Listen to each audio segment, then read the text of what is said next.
네, 법조팀 인찬종 기자와 이야기 좀 더 나눠보겠습니다. 임 기자 어서 오세요. 네. 이 검찰 입장에서는 어쨌거나 가장 큰 고비를 넘긴 셈인데 양 전 대법원장에 대한 검찰 수사 어떤 절차가 또 남아 있을까요?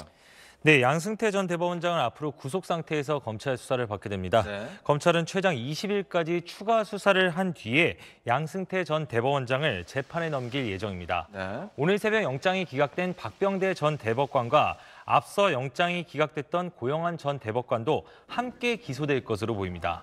기소 이후에 양승태 전 대법원장 사건은 공모 혐의로 기소돼 이미 재판이 진행 중인 임종원 전 법원행정처 차장의 재판과 합쳐져서 함께 재판이 진행될 것으로 보입니다. 네. 자, 구속됐다는 것 자체가 유죄를 뜻하는 건 아니잖아요. 네, 그렇습니다. 이게 이제 정식 재판에 가서 상황이 또 달라질 수도 있을까요?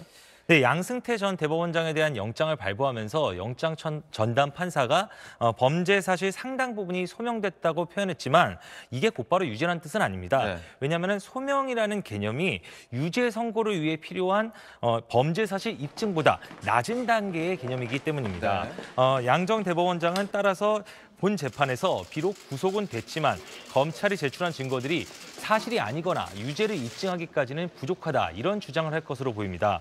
지금 양승태 전 대법원장의 지시를 받았다고 검찰이 지목한 임종원 전 차장이 진술을 거부하고 있는 상황이어서요.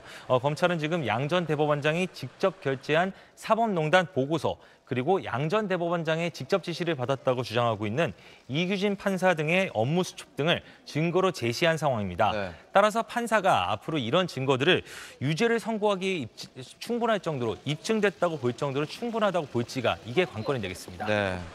자, 사실 전직 대통령들은 이제 몇 차례 있었지만 전직 사법부 수장이 구속된 건 처음 있는 일이잖아요. 사법부에 어떤 영향이 있을까요?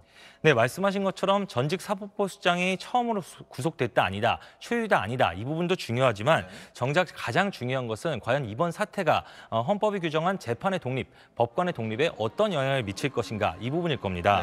네. 일단 대법원장과 법원 행정처를 중심으로 하는 제왕적 대법원장 체제는 상당 부분 해체될 수밖에 없을 것으로 보입니다.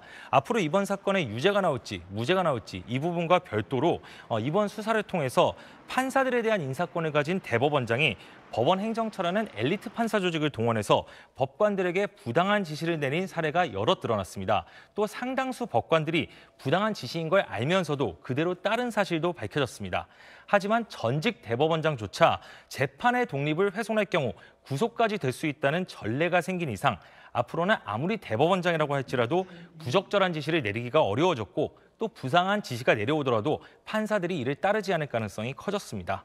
재판의 독립, 법관의 독립이 예정보다 더 실질적으로 보장될 가능성이 커진 겁니다. 네. 또 법원 행정처를 중심으로 한 대법원장 체제의 폐해가 극명하게 드러나는 이상 국회에 계류돼 있는 사법개혁 법안에 대한 논의도 빨라질 것으로 보입니다. 네, 임 기자 잘 들었습니다.